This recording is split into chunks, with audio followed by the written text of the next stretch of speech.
ओकारं बिन्दुसंयुक्तं नित्यं ध्यायन्ति योगिनः कामदं मोक्षदं चैव ओंकाराय नमो नमः।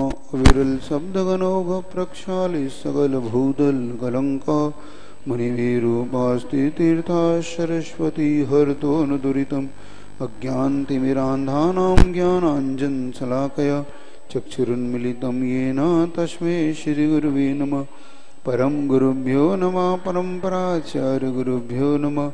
सकलकलविध्वंसकं श्रेषां परिवर्धकं धर्म संबंधकं भव्यजीवमना प्रतिबोधकारकमिदं शास्त्रं श्रेष्ठोपदेशनामधेम।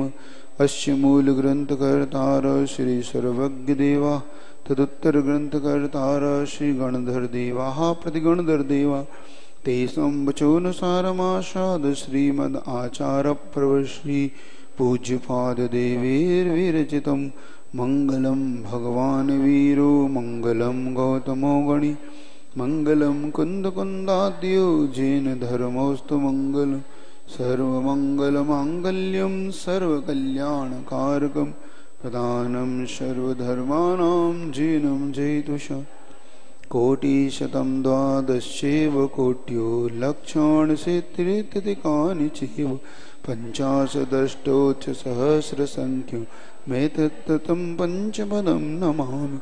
अर्हन्तवासियत्थं गणहरदेवे गन्त्यं सम्भं प्रणमामि भक्तयुतो शुद्धनाणमोविं शिरसा इच्छामि सद्भक्ति काउ सगु कौ तसालुचिन अंगो अंगो पहनिए पौड़ियो परम सत पड़माड़ियो पोगे चूलिया चेष तत्व तुदम कायम से अनिष्कालम अंचे में पूजे में वंदा में नमम सम दुख को कम को बोइलाओ सुगी गमनम समाहि मरणम जिंगुण संपत्ति हो मुझे।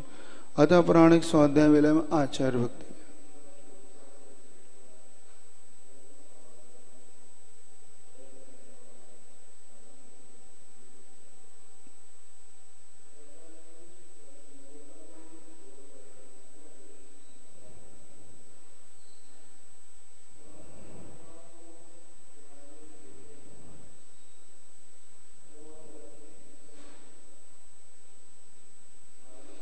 सुजलदीपारगेभ्य सपर्वति विभावना पटवतीभ्य सुचरित तपोनिधिभ्यो नमो गुरुभ्यो गुणगुरुभ्यो। छत्तीस गुण समग्रे पंचव्याचार करण संदर्शी शिष्याणुगकुशले धम्मायिरिये सदा वन्दी गुरुभक्ति संयमेणया तरन्ति संसाय सायरं घोरं छिन्नति अट्टकम्बं जम्मरमरणं न पावयन्ति ये नित्यं बत मंत्र होम निरता ध्यानाग्निहोत्राकुल षट्कर्मा विरपास्तपोदन धन साधु क्रिया साधव शील प्रावरण गुणपर्णा चंद्रार्जते ज्योति मोक्ष द्वार कपाट पाटन पटा प्रीणन्तु मां साधव गुरुवापन्तु नो नित्यं ज्ञान दर्शनायिका हरित्राण गंभीर मोक्षमार्ग उपदेश का इच्छावंती आर्य भक्ति कहु सगो कहु तो सहलुचिन समनाण समदर्शन समदर्शन पंचव्याचारम आयर्याणम आयराधस्नाणोदीशन गोज्याणम तिरुगुण पालर्याणम सबुषाणम श्याणिष्कालम अंचेमी पूजेमी वंदामि नमं स्वामी दुख को कम को बोहिलाओ सुगे गमनम समाय मरणम जिंगुण संपत्तियो मध्यम यस्य स्वयं स्वभावाप्ति प्रभावे कृष्ण कर्मण तस्मै संज्ञान रूपाय नमोस्तु परमात्मने। कल इतना पर है और आत्मा स्व है। जो पर की ओर जाता है वह नियम से दुख को प्राप्त होता है और स्व की ओर आत्मा तत्व की ओर आता है वो सुख को प्राप्त होता है। इसलिए जो महान पुरुष होते हैं वो सिर्फ अपनी आत्मा की प्राप्ति के लिए उद्यम करते हैं। अब गाथा नंबर 46 पृष्ठ 95 पे देखिए। अब किस प्रकार से वो पर को भी छोड़कर अगर जो अज्ञानी जीव किस उल्टी मान्यता कैसे कर लेता है, मतलब ज्ञानी जीव इस प्रकार की मान्यता रखता है तो अज्ञानी जीव किस प्रकार से खोटी मान्यता में पड़ता है, उसके लिए उदाहरण सहित बताते हैं। अविद्वान् पुद्गल द्रव्यम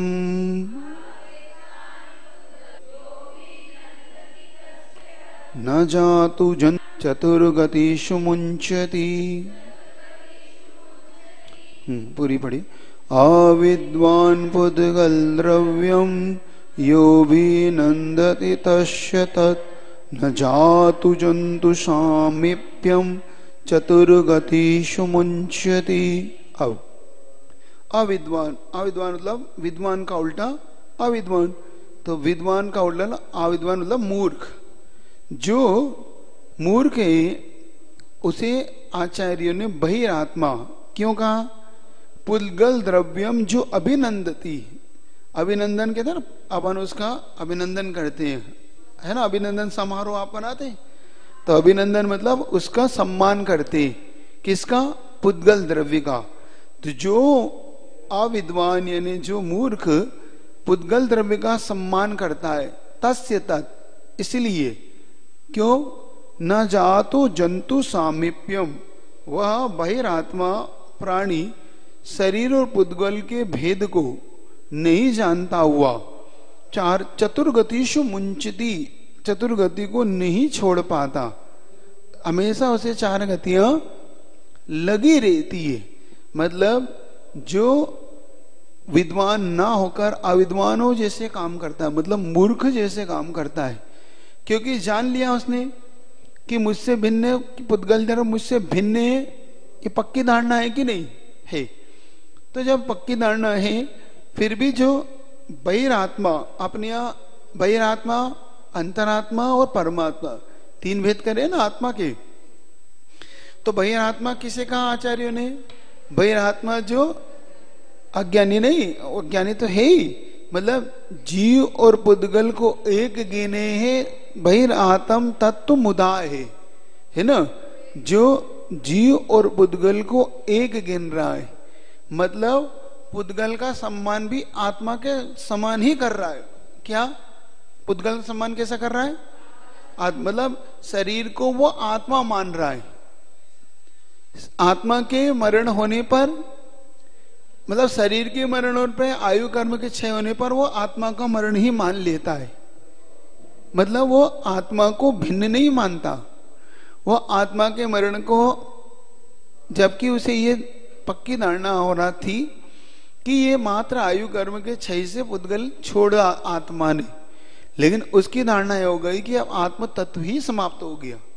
मतलब इस पुद्गल का देखरेख करोगे तो आत्मा की देखरेख होगी, और इस पुद्गल को छोड़ दोगे तो आत्मा भी चली जाएगी। ऐसी जिनकी मान्यता, वो बहिरात्मा कहलाते हैं। मैं सुखी दुखी में रंग कराव, मेरे धन गोधन प्रभाव। ये जो मैं सुखी हूं, मैं दुखी हूं, मैं मेरे रंग है, मेरे गोधन, मेरा प्रभाव है, मेरे सुतती में सबल दीन, मेरे जो सब दिख रहे हैं, मेरे पिता पुत्र, ये सब मेरे हैं। इस प्रकार से जिनकी ये धारणा है वो बहिरात्मा कहलाते हैं। इससे ठीक विपरीत जो इनसे भिन्नता को लेते हैं वो अंतरात्मा कहलाते हैं। सम्यक दृष्टि, जिन्हें ये पता है कि नहीं, ये सिर्फ मात्र कर्मोदय में मुझे प्राप्त है, ये मुझे कर्म के उदय से मिला है, ये शरीर कर्म के उदय होने पर छूट जाएगा। जब कर्म समाप्त, आयु कर्म पूर्ण होगा तो ये छूट जाएगा।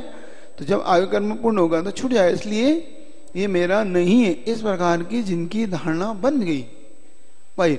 और परमात्मा, परमात्मा वो है जो सकल और विकल, दो परमात्मा है आपके यहाँ, जो 13वें गुण स्थान 14वें गुण स्थान में, और इससे ऊपर सिद्ध परमात्मा। तो 13वें और 14वें गुण स्थान में अरहंत परमात्मा, सकल परमात्मा, विकल यानी जिन्होंने 8 4 आघातियां भी नाश कर दी, ये सिद्ध परमात्मा। तो आत्मा कितने प्रकार की हो गई? बहिरात्मा, अंतरात्मा, परमात्मा। तो यहां पर बहिरात्मा को मुख्य लेकर आचार्य महाराज ने इस गाथा को बनाया कि जिन बहिरात्माओं के द्वारा पुद्गल को एक गिना जाता है, पुद्गल का है वो क्या? पुद्गल की ही रक्षा करना चाहते हैं। क्योंकि ऐसे भी कई मत हैं, अन्य मत भी हैं, जो मात्र शरीर की उत्पत्ति को ही जीव की उत्पत्ति मानते हैं और शरीर का नाश होना ही जीव का नाश मानते हैं। वो कहते हैं कि नहीं, आत्मा नाम की कोई वो नहीं होती वस्तु, वो तो सिर्फ पंचभूत से ये तत्व बनता है, शरीर बनता है और अंत में पंचभूत में मिल जाता है। पंचभूत समझ गई? हाँ, अग्नि, वायु, पृथ्वी, जल और आकाश, इनको मिलाकर इन 5 भूतों से अपना शरीर बना है।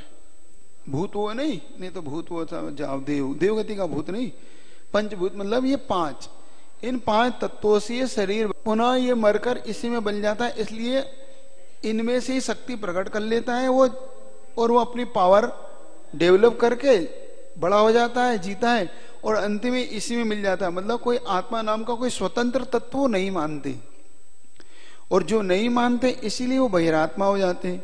इसीलिए वो शरीर की खूब अच्छे से देख रेख, खूब अच्छे से पोषण करते हैं, शरीर को ही चलाना, शरीर को ही खिलाना के चक्कर में पूरा जीवन उसी की रक्षा में गुजार देते हैं।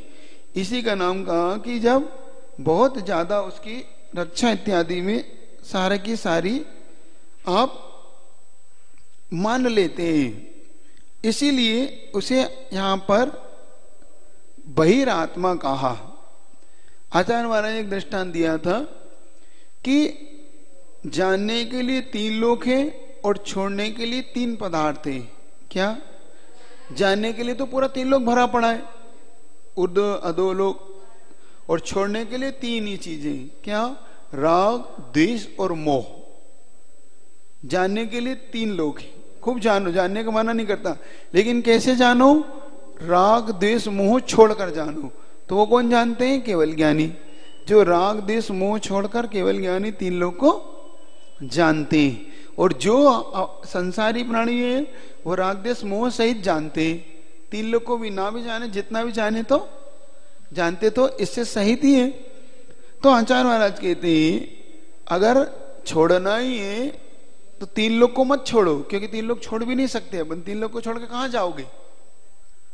जीव का निवास 3 लोक में ही तो होगा, ऊर्ध्व में, अधो में या मध्य में। इससे ज्यादा तो कहीं हो नहीं सकता। सिद्ध जीव भी ऊर्ध्वगमन ही तो करके जाते हैं। कहां जाते हैं? सिद्ध परमेष्ठी कहां पे रहते हैं? सिद्धालय। सिद्धालय कहां है? यहां से कितने राजू ऊपर है? यहां से 7 राजू ऊपर। 14 राजू नहीं बोलना 14 राजू नहीं है, 7 राजू है। यहां से केवल मध्यलोक से। कहां से बनते हैं? सिद्ध मध्यलोक से क्या अधोलोक से? तो मध्यलोक से सिद्धालय कितना है? 7 राजू। कहां पर? तनुवात वलय में। कहां पर?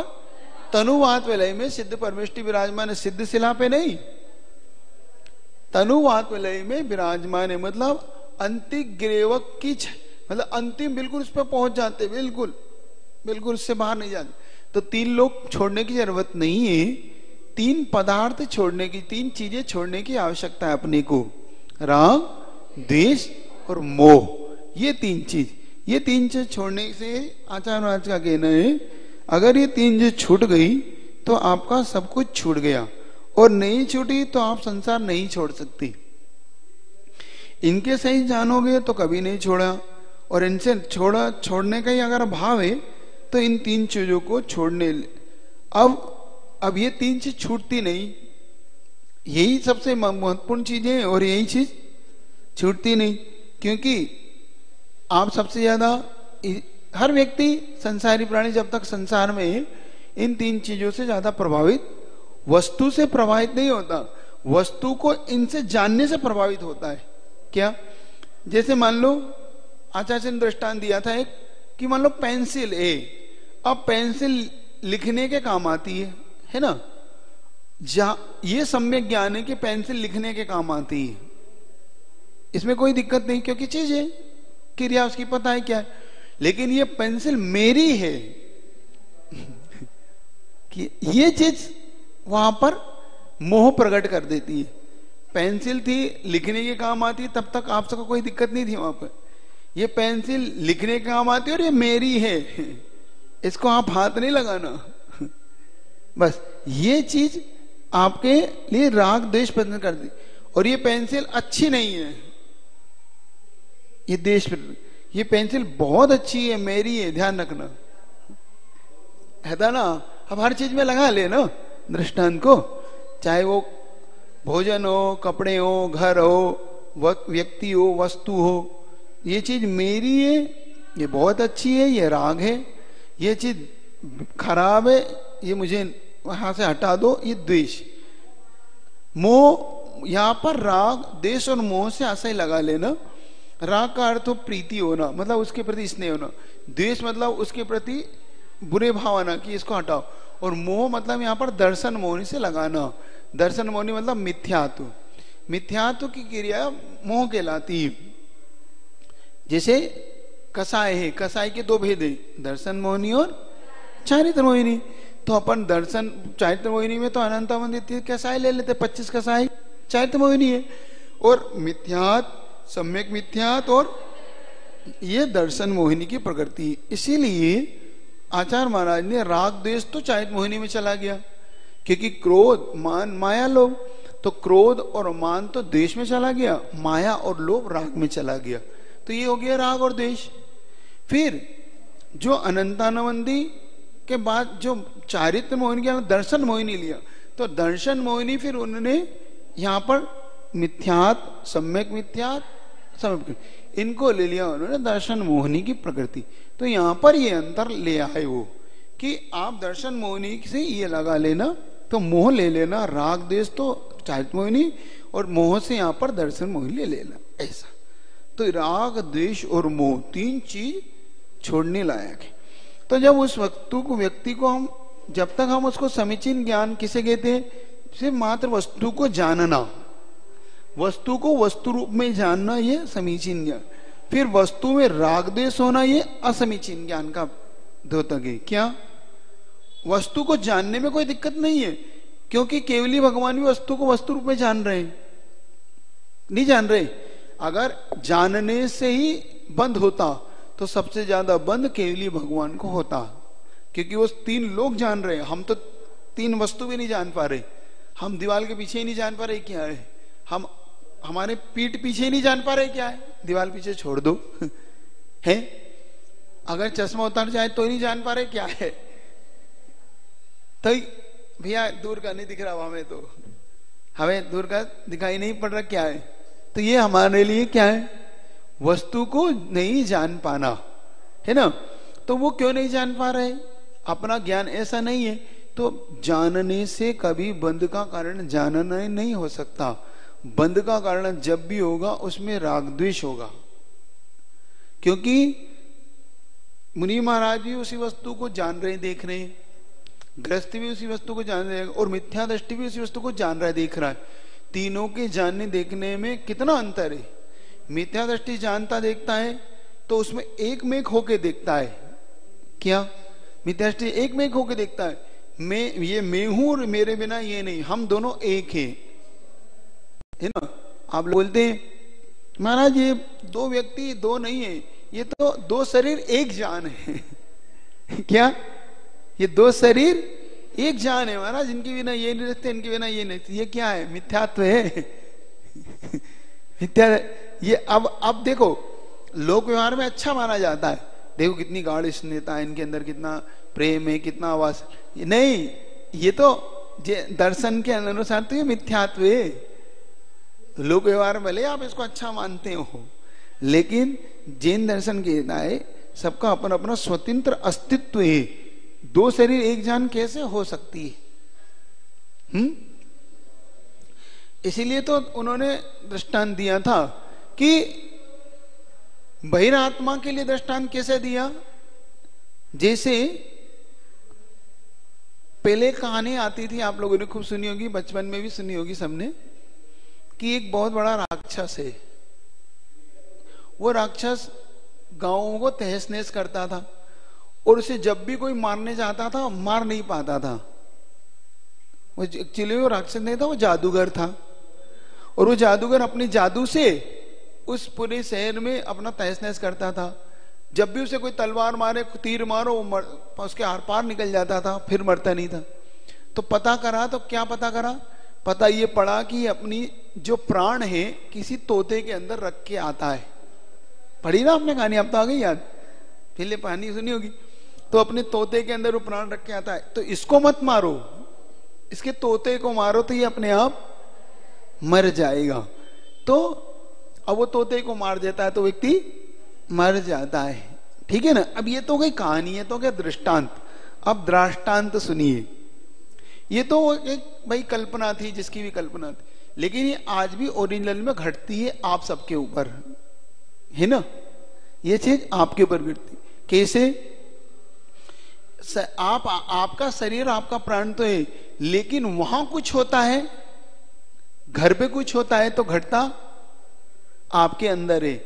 मान लो वहां किसी व्यक्ति को कुछ हो जाए घर पे, तो आपके अंदर यह घटना शुरू हो जाता है।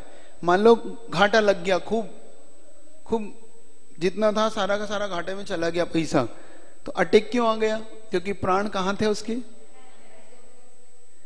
उसके तोते में थे, आपके पैसे में और किसी का मान लो कोई व्यक्ति, प्रिय व्यक्ति मर गया, उसे अटैक आ गया, तो जैसे लक्ष्मण के प्राण राम में थे, तो जैसे उसने सुना राम मर गए, तो लक्ष्मण मतलब उसके प्राण कहां रखे हुए थे? राम में। तो मतलब व्यक्ति के बहिर आत्माओं के प्राण इन्हीं चीजों में रखे रहते हैं। जो बहिर आत्मा होते हैं, मान लो घर जल गया, घर नष्ट हो गया, तो वो कहते हैं हम ही नष्ट हो गए, अब तो मर गए हम, और मर भी जाते हैं, वो प्राण निकल जाते हैं उनकी कोई प्रिय वस्तु चली जाए तो इतना दुखी होते हैं, इतने दुखी होते हैं कि उनको अटैक आ जाता है, ब्रेन हेमरेज हो जाता है, उनको आत्महत्या कर लेते हैं। वो लोग नहीं कर लेते। मान लो किसी का किसी से अफेयर था और उस लड़की ने कहीं शादी हो गई, उसके माता में तो लड़का जहर खा लिया। क्यों खा लिया? उसके प्राण तो ये तो कहानी थी तोते की, तो लेकिन ओरिजिनल में प्राण किसके किसके कहां कहां? अब आप सबके प्राण कहां कहां रखें?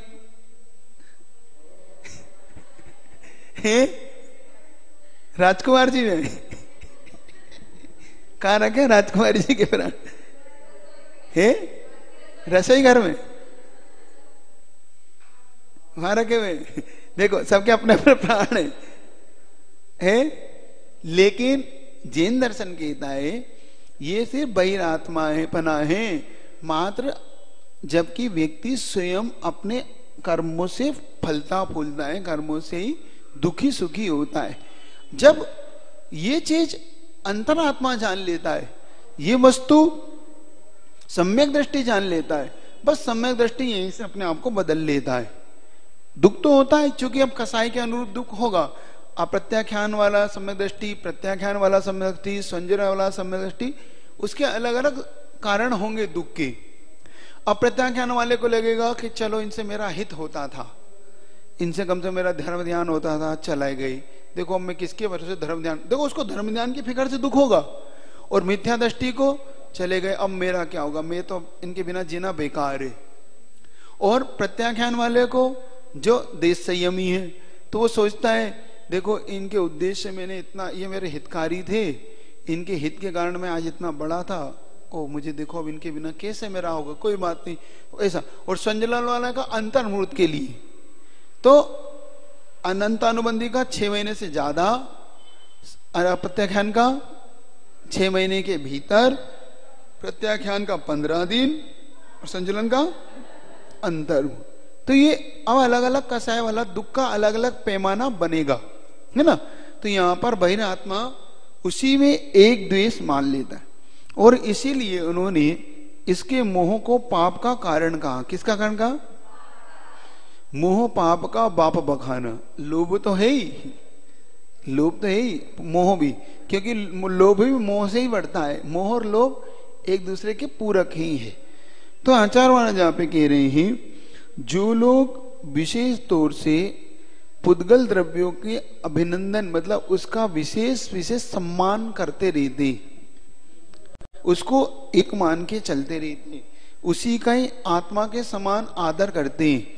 क्या आत्मा के भांति समान ही उसका आदर करते रहते कि नहीं, इसके सजाने धजाने में आत्मा की सज धज मान लेते हैं, इसको नष्ट होने पर आत्मा का नष्ट मान लेते हैं। लेकिन जो इससे विपरीत सम्यक दृष्टि होते हैं, अंतरात्मा होते हैं, वो इसकी रक्षा वो भी करते हैं। देखो दोनों करते हैं इसकी रक्षा, मिथ्या दृष्टि भी इन शरीर आदि की रक्षा करता है, सम्यक दृष्टि भी शरीर आदि की रक्षा करता है।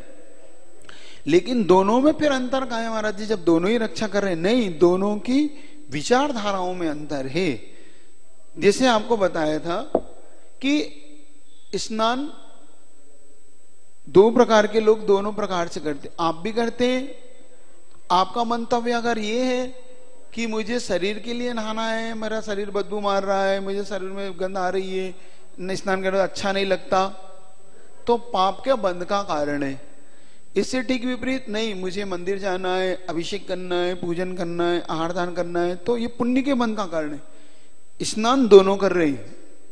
क्या एक स्नान मिथ्या दृष्टि भी कर रहा है, नहीं ये शरीर चमचमाना चाहिए, एकदम ऐसा लगना चाहिए कि लोग देखें ये है कोई, और एक सम्यक दृष्टि विचार कि नहीं कोई बात नहीं, शरीर चमचमाओ मत चमचमाओ, मुझे तो अभिषेक मिलना चाहिए, पूजन मिलना है, क्योंकि मैं ऐसे बिना नहाए जा नहीं सकता, आगम की आज्ञा नहीं है।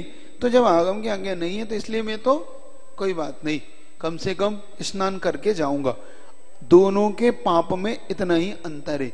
ऐसे ही बहिरात्मा अंतरात्मा दोनों ही शरीर के विषय में रक्षा करते हैं, लेकिन बहिरात्मा उसे जीव की तरह मान के रक्षा करता है कि इसकी रक्षा करूंगा तो ही मेरी जीव की रक्षा है, मतलब मेरी रक्षा है। और सम्यक दृष्टि इसकी रक्षा करता है कि इससे उपयोग लेना है मुझे, इससे मुझे क्या लेना है, उपयोग लेके चलना है, क्योंकि ये मेरे धर्म का साधन है, ये मेरा साध्य नहीं है, ये क्या है, साधन है। साधन का मतलब होता है जो साध्य को दिला दे, जो साध्य को दिला दे, साध्य को दिला दे मतलब वो साधन कहलाता है। जो साधन को ना दिलाए वो साध्य भी नहीं हो सकता, मतलब जो साधन साध्य को ना दिलाए वो साधन भी नहीं हो सकता। क्यों? क्योंकि वो तो बंध का कारण है। यही पे आप इसकी इसी बात को आप पकड़ लेना यहाँ पर कि ये जो यहाँ कहा जा रहा है कि पुद्गल द्रव्य के प्रति इतना ज्यादा आप एक में एक होकर जो चलते हैं, नियम से वो मोह को प्राप्त होते हैं। इसीलिए आचार्य महाराज यहाँ पर कह रहे हैं इस शरीर के प्रति जो राग है, मेरापन है, मोह है, तभी यह शरीर अपने को बार बार मिलेगा। यह शरीर हमें क्यों मिल रहा है बार बार? क्योंकि जब तक इस शरीर से हमारा अटैचमेंट रहेगा, शरीर के प्रति हमारा मोह रहेगा, तो जो जिसको आप चाहोगे वो जरूर आपको मिल जाती है।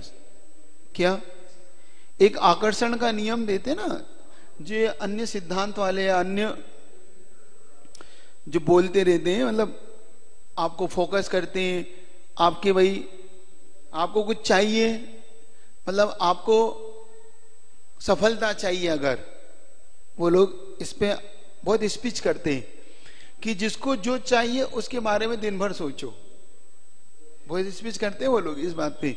मान लो गाड़ी चाहिए तो सोचो मुझे गाड़ी मिल रही है, मुझे गाड़ी मिल जाएगी, ये बस उसी के बारे में सोचो। तो जब जो चाहिए उनका नियम यही है, आकर्षण का नियम, कि उसे आकर्षित करो ताकि वो वस्तु आपको मिले, ये उनका नियम है। धन चाहिए, धन के बारे में सोचो, शरीर चाहिए, शरीर के। तो यहाँ पे यही तो कह रहे हो कि जो दिन रात शरीर के लिए सोचेगा, जो शरीर का ही अभिनंदन, मतलब उसकी शरीर का ही सम्मान करेगा, तो उसे शरीर ही तो मिलेगा। तो हम लोगों को शरीर मिला है, ये क्या बता रहा है? आज तक हमने मात्र शरीर को ही सब कुछ मान के चला, और जब शरीर को ही अपन सब कुछ मान के चले, इसीलिए हम आज तक शरीर को पा लिया। जिन साधकों ने इस शरीर से उठ के शरीर को कुछ नहीं माना, उन्होंने मुक्ति को पा लिया। मोक्ष क्यों चले गए? उन्होंने शरीर की इज्जत ही नहीं करी, है ना। जिसकी बेइज्जती होती है वो आपके पास टिकता नहीं ज्यादा देर, है। यहाँ वहां नहीं जाते, क्यों? वहां पूछते नहीं है, कोई पूछ परख नहीं, वहां पे अपनी आप ही चले जाओ। ईगो हर्ट होता है ना, जैसे मान लो उसको नहीं पूछा किसी ने, वहां बेकार है, मैं तो नहीं जाता वहां पे। क्यों, क्या हुआ? कुछ नहीं, वहां पूछताछ तो है नहीं, पूछ तो कोई नहीं, वहां पानी तक तो कोई पूछता नहीं, नहीं जा रहा, नहीं जाते ना। उस घर मैंने बताया था ना आपको, मेहमान कब टिकता है? जब उसकी बहुत मेहमान नवाजी होती है। आओ भगत होती तब तक टिकता है। और उस मेहमान को हाँ कहाँ से आए आप इतना पूछते, वो चल देता है कि भैया आप तो पहचानते भी नहीं, फिर कभी आएंगे। इसीलिए तो शरीर भी कब कब टिक रहा अपना शरीर के प्रति हमारा खूब ज्यादा, बहुत ज्यादा उसका सम्मान है। तो शरीर भी सोचता है भाई ये अपना सबसे अच्छा रहने का स्थान है, यहाँ पे पूछ परख होती है। और देखो जहां आपकी ज्यादा पूछ परख होती है वहां आप ज्यादा से ज्यादा जाते हो, ज्यादा उस घर में आप जरूर जाते हो, मेहमान या रिश्तेदारों चाहे मित्र हो किसी का भी घर हो, वहां अगर आपकी पूछ परख हो, खूब आपको अच्छे से बुलाया जाए, बिठाया जाए, खूब खाने पीने की व्यवस्था की जाए, तो आप जरूर वहां तो चलेंगे। और जहां ज्यादा ठीक है आओ सो आ जाओ, जाओ सो आओ सो वेलकम, जाओ सो भीड़कम तो आप वहां सोचते कि ठीक है। फिर जब आपका मतलब होता है तो जाते हो, फिर वहां कब जाते हो आप, जब आपका कोई मतलब हो, काम हो आपको। अब भैया अब काम है जाना पड़ेगा, वरना आप वहां जाना पसंद नहीं करते। वहां से आप कन्नी काटना समझ गए, वहां से आप सिर्फ ठीक गए, मिल गए, रास्ते में मिल गए तो जय हिरेन, गली नहीं मिले तो हाँ बहुत अच्छा, हम चाहते भी नहीं थे वो मिले, है ना, होता है ना, बोलो तो स्वीकार तो करा करो। यही आचार्य महाराज कह रहे हैं कि बस इस शरीर से कन्नी काटो, मतलब इस शरीर से नहीं चाहिए, हमें नहीं चाहिए तभी ये शरीर छूटेगा, और चाहिए तो ये शरीर आपके साथ हमेशा लगा रहेगा, ये आपको छोड़ने वाला नहीं है। क्यों छोड़ेगा वो, असी देह करे कि मैं यारी, आप 12 भावना में पढ़ते ना, ऐसी देह से क्या कर, नवदार भय घिनकारी, असी देह करे कि मैं यारी। ये आचार्य महाराज मतलब 12 भावना जिन्होंने लिखी थी उसमें बोलते दौलत राम जी, पल रुधिर राद मल थेली की कसवदादिते मेली, नव द्वार बहे गिनकारी, असी देह करे किम यारी। यारी मतलब मित्रता, उससे प्रीति, जिसमें जिस देह में रुधिर राद मल थेली, मतलब जिसमें रुधिर यानी खून हो, पीप हो, मल हो, कि मतलब उसमें सब प्रकार बहता हो, 9 द्वार जहां बह रहे हो, ऐसी देह से किम यारी, प्रीति क्या करना।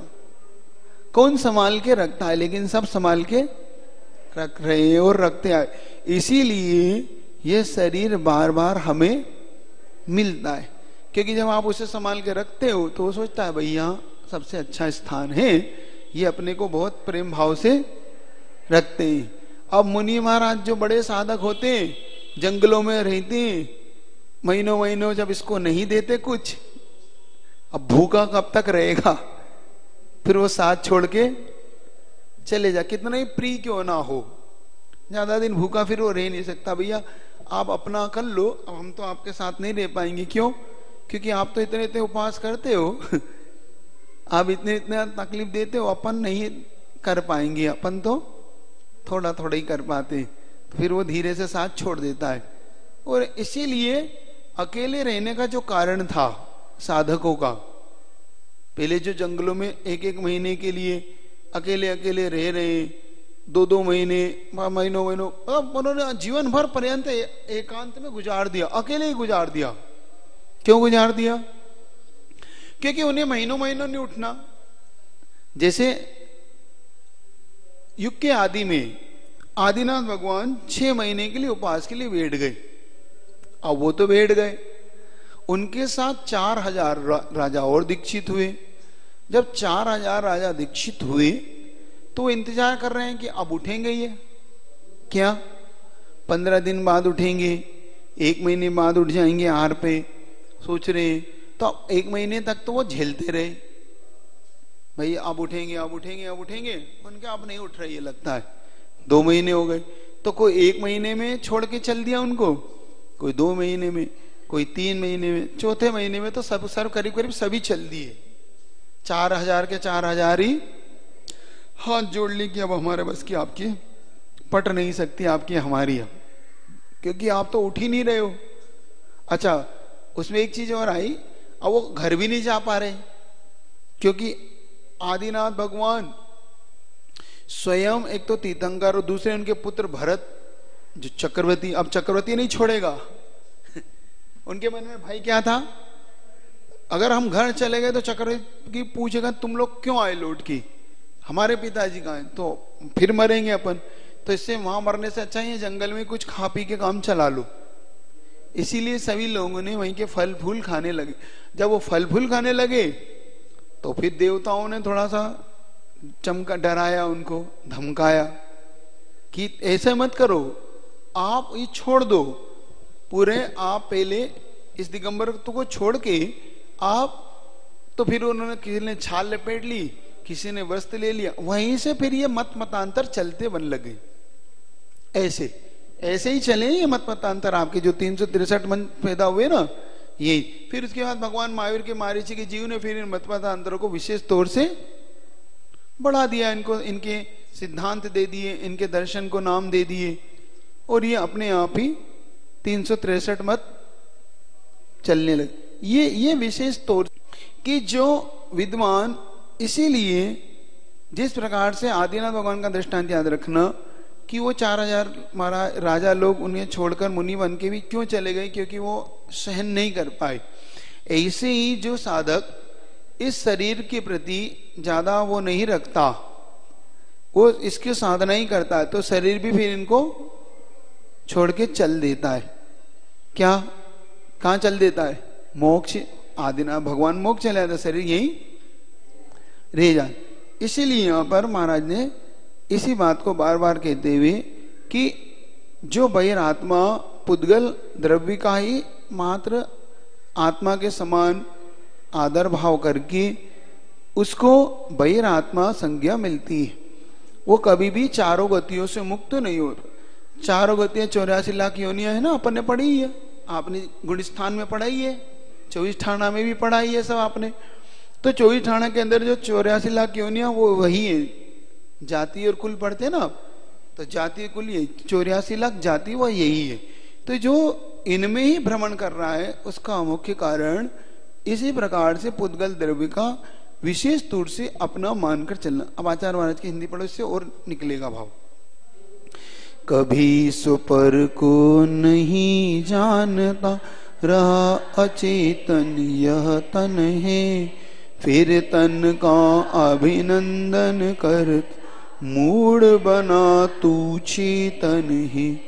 साथ चलेगा तुझको फिर न चौगतियों में छोड़ेगा, पापों से जोड़ेगा तुझको भौ भौ में तू रोएगा। अब देखो रोने का कारण क्या है, जो अपन रोते चले आ रहे हैं, जो हमारा रोना कभी नहीं छूटता, कि साथ चलेगा तुझको ना, मतलब वो हमेशा तेरे ना छोड़ेगा, चौगतियों में ना छोड़ेगा, मतलब चारों गति में तेरे साथ ये, क्योंकि एक के बाद एक लगा रहेगा कि मैं नहीं छोड़ने वाला, मुझे तो यही चाहिए यही चाहिए।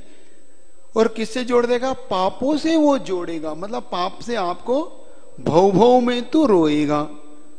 तो कभी स्वपर को नहीं जानता, आज तक स्व और पर को नहीं जाना।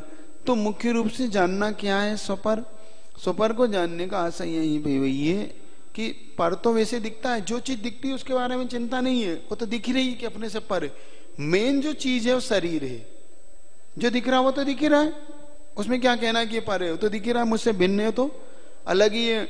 माइक है, पुस्तक है, वस्तु है, व्यक्ति है, जो आप सब दिख रहे हैं वो पर है कि स्व है। लेकिन जो शरीर है ये इसको पर नहीं मान पाते, इसको तो अपना ही मानते, और इसकी बहुत ज्यादा इसके प्रति जो राग का भाव आता है सबसे ज्यादा, यही अपने को ले डूबता है यही पे। तो अब महाराज नहीं माने क्या, हम क्या करें फिर? नहीं मानने का मतलब अंदर से ये मान्यता तो रखो कि कम से कम ये मेरा नहीं है, मुझे कर्म के उदय से मिला हुआ है, ये पुद्गल है, इतने तो मान्यता बनाओ पहले। ये नहीं कह रहा हूं कि कोई इसको कपड़े की तरह टांग दो बाहर, क्या ये नहीं कह रहा हूं कि आप जैसे कपड़े उतार के बदल लेते हो, दूसरे कपड़े पहन लेते हो, ऐसे शरीर को ही बदल दो, वो नहीं। वो कह रहे हैं कम से कम से कम हमारी ये तो अंदर से पुष्ट हो हमारे अंदर कि ये शरीर आत्मा नहीं है, ये शरीर पुद्गल का पिंड है, आत्मा के साथ एक में एक होके ये रह रहा है। बस इतनी सी बात है इसमें। क्या इतनी तो पहले धारणा पक्की हो। हमारी धारणा ही अभी पक्की नहीं है। जरा सा में हम धारणा में बदल, जरा सा कुछ होता है ऊपर नीचे हम हिल जाते हैं, पूरी हिल जाते कि नहीं। कुछ भी हो इसे बचाओ है, कुछ भी होना चाहिए, सारी जायदाद बेचो लेकिन इसे बचा लो। किसको बचा लो, बोलो ना, कैसे बचा, जबकि आत्मा को मत बचाओ। यही अंतर है साधक में और श्रावक में। आचार्य महाराज ने जब वो समाधि का प्रसंग आपको सुनाया था ना, जब पूज्य समय सागर जी महाराज क्षुल्लक अवस्था में थे तो कटनी के अंदर उन्हें बहुत तेज बुखार आया था और इस समय आचार्य श्री कुंडलपुर में थे। तो कुंडलपुर में उन्हें कटनी ले गए थे। वो जब उनका स्वास्थ्य खराब था तो उनके स्वास्थ्य लाभ के लिए कि यहाँ पे बहुत मच्छर इत्यादि हैं तो आप इन्हें कटनी भेज दो तो वहां कम से कम इनका इलाज होगा। लेकिन वहीं पर जब उन्हें बहुत तेज बुखार 160 डिग्री बुखार और 1 महीने से ऊपर ज्यादा होने लगा, समय सागर जी तो क्या पत्र लिखते हैं पंडित जी जगमोहन लाल शास्त्री कि अब आप साधु चतुर्मास छोड़ के भी समाधि के लिए विहार करके आ सकता है ना। ये पत्र लिखा था उन्होंने। जब पत्र लिख के वो पहुंचे आचार्य के पास तो आचार्य ने क्या कहा, वो समझदार हैं, विद्वान है, वो समाधि करा देंगे। अगर समाधि की स्थिति का समय आ गया, उन्होंने क्या लिखा था, इनकी समाधि का समय आ गया है, आप चतुर्मास में भी विहार करके आ सकते हैं, इनकी समाधि का समय निकट है। तब उन्होंने क्या बोला, उनसे कह देना वो स्वयं करा देंगे। फिर उन्होंने कहा नहीं, आप कितने निष्ठुर कठोर हैं, आप अपने भाई को भी भाई नहीं मानते। तो आचार्य ने उन्हें एक लाइन कही थी ना, तुम्हारे पिताजी ने पत्र में लिखा है और तुम डायरेक्ट बोल रहे हो, लेकिन दोनों की भाषा में जानता हूं मैं दोनों की भाषा जानता हूं, इसीलिए श्रावक और साधु में यही अंतर है। आचार्य ने सबसे बड़ी लाइन बोली, कहा था उनसे, क्योंकि अगर मैं वहां गया तो मुझे देखकर उसकी समाधि बिगड़ सकती है, मोह उत्पन्न हो सकता है, यही तो अंतर है।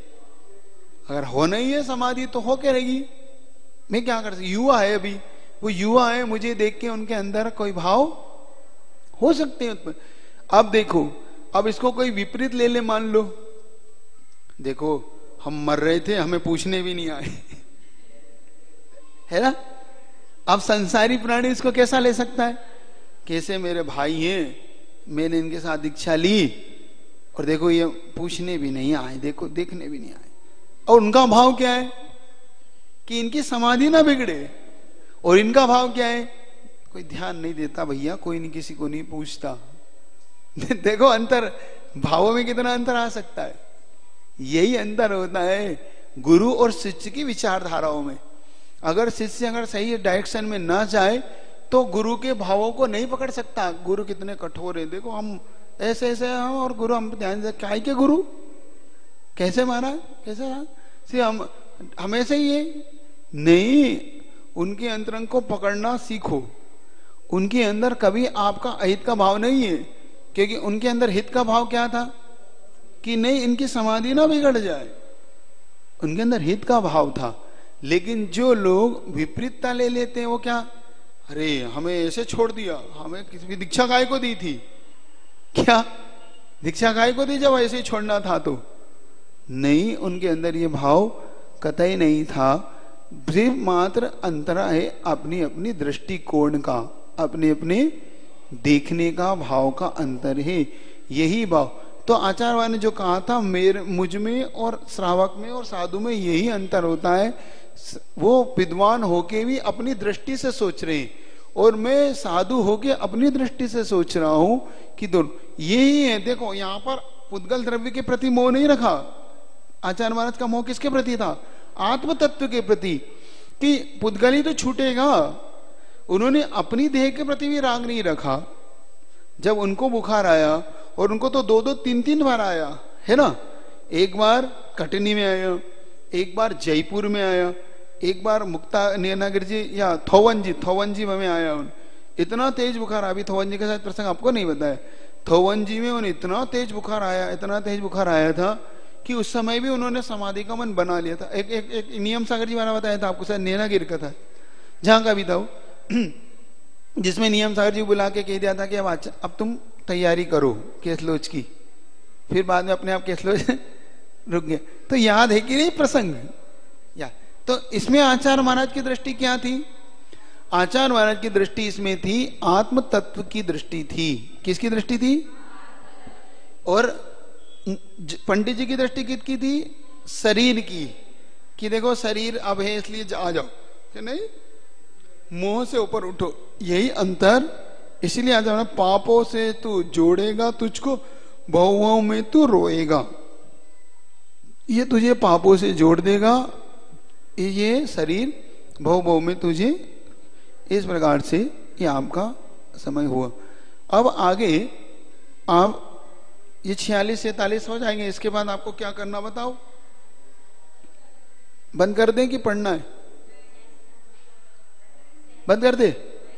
नहीं करना, पढ़ना है। तत्वार्थ सूत्र है। अब ऐसे तो बहुत से लोग हैं जो तत्वार्थ, कोई सत्वार्थ सूत्र कहेगा, कुछ है। 6 ढाला पहले लगा चुके हैं महाराज, उसकी क्या तुमने क्या गति करी उस 6 ढाला की? वो 6 ढाला एक ढाल भी चली गई है ना। चलिए पहले इसको कर लें, फिर चर्चा करते हैं।